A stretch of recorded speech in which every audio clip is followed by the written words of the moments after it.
With us, well, jury selection has begun in the trial of British socialite and alleged sex trafficker. Do I have to say alleged? I've seen so many documentaries. Let's be real. Anyway, alleged sex trafficker and Jeffrey Epstein's former girlfriend, Ghislaine Maxwell. Opening statement set to begin November 29th. But get this, now her family has filed a complaint with the UN, the United Nations, on the heels of her trial, requesting that she get released from jail because it's so bad in there. Maxwell's siblings telling the human rights attorneys that she's been inhumanely locked up in her Brooklyn prison cell since being arrested in July 2020. Wonder how all those young women felt. The siblings say it jeopardizes Ghislaine's right to a fair trial. Meantime, the request comes just 1 week before the trial is going to start. This is just recently, a Manhattan judge denied her request for bail. As of now, Maxwell's plea of not guilty. All of the charges of grooming underage victims for sex with either Epstein or other influential men from around the country and world. And you know who I'm talking about. Now, both child sexual abuse and human trafficking are linked to many elites in our government and abroad. Yet the media and the government will tell you otherwise, right? You know the truth. Britney Spears' conservatorship is one of many prime examples where human rights are being violated by those who claim to have that person's best interest in mind. First it was Spears, but it could happen to anybody. A new film called Slave Princess details Spears' conservatorship, but it goes beyond just her story, but how freedom of human rights are on the line. Imagine you're a 25-year-old young woman who has been forced to perform since as long as she can walk. There's a little conspiracy going around that Britney Spears is being held against her will. Lizz Crokin is an investigative journalist, and she's also the executive producer of the film we just discussed there and showed you a clip of, Slave Princess. I want to welcome Liz to the program.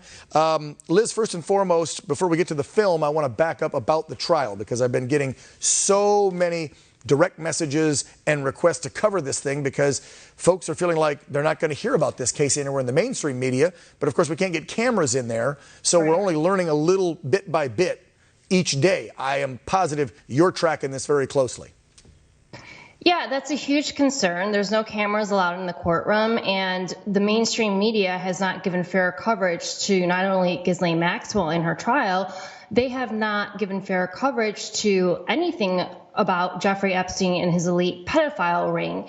And even when he was arrested, we still didn't see the mainstream media telling the full story. So that is a very serious concern, and I have those concerns as well.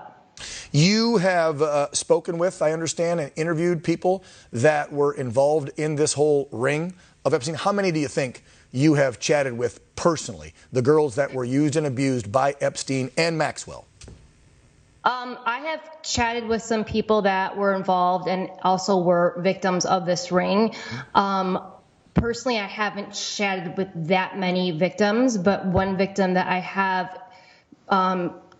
met with on multiple occasions who's told me about her whole ordeal is a name that isn't in the mainstream media. And what I will say is that there are many victims who have not told their story publicly, and they have not been named publicly. And my guess would be that there's hundreds, if not thousands, of victims that we've never even heard about. Right. Well, because there was the years in Florida that he was getting away with it, and then that got just swept under the rug and he got probation. Then he moved operations to the island, and there was years there going on. So we have no clue. Do you think, are we going to actually get the truth in this one? Because there's so many powerful people connected to Epstein, and we're talking about royalty, former heads of state.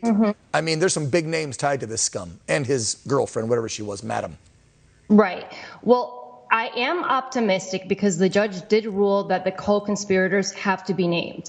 So I'm hoping and I'm praying that many co-conspirators, if not all of them, will be named at this trial. And if that happens, it's going to open a huge can of worms. I mean, we do know via public records and flight logs that there's been many elites, many celebrities, presidents, heads of states that have been not only on his plane, but they've also been to his island. But I also believe that there's many high-profile names that we haven't even heard about, because you have to keep in mind that there were more than one way to get to that island. And I will note that Ghislaine Maxwell actually had a helicopter license and a submarine license, and a lot of elites have their own planes that I'm sure they use at the island. Yeah, they could have a yacht just off the coast of the island, then take a little boat over with the girls. Yeah, disgusting. Exactly. What's going on there? And we know Clinton was on 26 times on the Lolita Express. That's Epstein's plane. Let's go back to the film quick before they tell us our time is up. You produced this one. We just learned recently that Britney has finally been freed of this conservatorship. This is a real issue, though, not just for a celebrity like her, but for all Americans to really look at. How can they see this film, to see what she went through and what could happen to other Americans? It's on slaveprincess.com, and it's free for anyone to view. And basically what it shows is that Britney herself said in her own words that the best way to describe her situation is to compare it to trafficking and or specifically sex trafficking. And Britney was basically stripped of her constitutional and human rights for 13 years, and she was forced to work against her will. So if one of the most famous and successful pop stars in the world is trafficked in front of our own eyes for 13 years, just think about what they're doing to people that, you know, are names don't that have the power, the clout. Yeah, the famous name. Lizz Crokin, thank you so much, executive producer of Slave Princess. I want you to stay in touch with us as the trial goes on. Please come back and fill us in on things that you're learning as we hopefully learn something from the courtroom, even though we can't get our cameras inside. Thank you, Liz. Thank you so much for covering this topic. Of course, we will, until the end.